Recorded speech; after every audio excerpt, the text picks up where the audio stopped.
En esta oportunidad vamos a analizar las condiciones del teorema del valor medio. Recordemos que el teorema del valor medio establece, primero, que f es continua en el intervalo cerrado a b. Segundo, de que f es derivable en el intervalo abierto a b.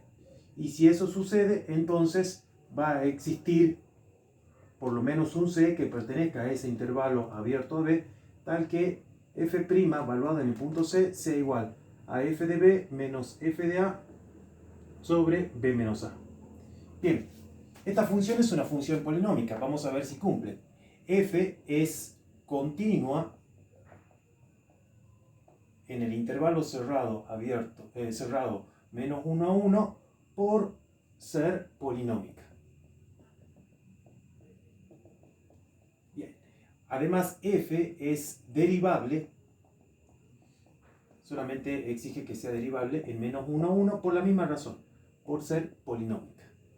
Entonces, como cumple las hipótesis del teorema del valor medio, estamos seguros de que existe un c que pertenece a ese intervalo menos 1 a 1, que es el intervalo abierto, tal que la derivada en ese punto es igual a f de b, que vendría a ser el extremo superior del intervalo f de 1 menos f de menos 1 sobre esa diferencia, 1 menos menos 1. Bien, entonces primero voy a derivar la función. Cuando derivo la función, f' de x va a ser igual la derivada de x al cubo, que es 3x al cuadrado, la de x cuadrado, que es 2x. Y ahora voy a evaluar la función en c. Cuando evalúo me queda 3c cuadrado menos 2c, ¿sí? Y eso lo vamos a igualar ahí. Me queda 3c cuadrado menos 2c igual a f de 1, en donde f de 1 lo voy a tener que calcular. Voy a hacer f de 1. F de 1 significa que voy a reemplazar a x por 1, 1 al cubo menos 1 al cuadrado, que eso es igual a 0. Y f de menos 1, que es menos 1 al cubo menos menos 1 al cuadrado. Menos 1 al cubo, que menos 1, y acá me queda menos 1 al cuadrado, que eso es 1, menos 1, menos 2.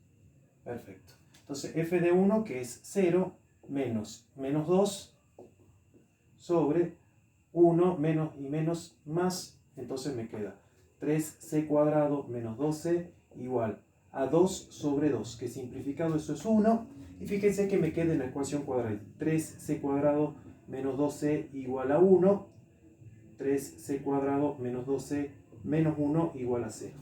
Allí tendría que aplicar Bhaskara. Aplicando Bhaskara voy a poder encontrar los valores de C1. Bueno, no vamos a perder el tiempo en calcular Bhaskara, C1 y C2. Yo lo tengo calculado por acá.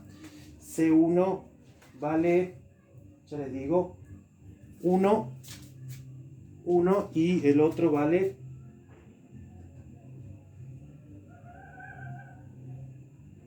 menos un tercio. Menos un tercio.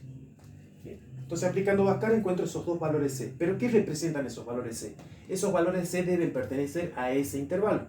Fíjense que acá tengo menos un tercio, que pertenece al intervalo menos 1 a 1, y 1 que no pertenece al intervalo menos 1 a 1, porque es un punto que está en la frontera. Estamos tomando el intervalo abierto. Esa es la condición, esa es la tesis del teorema del valor medio. Pero lo mismo sigue cumpliendo porque cumple las hipótesis, y además lo que dice acá el teorema del valor es que existe al menos uno. Nosotros encontramos dos, pero existe al menos uno que pertenezca a ese intervalo. Si bien este número también cumple las condiciones, solamente faltaba en cumplir de que pertenezca a ese intervalo, pero el teorema es válido debido a que existe por lo menos un valor que pertenece a ese intervalo, el cual cumple las condiciones del teorema del valor medio.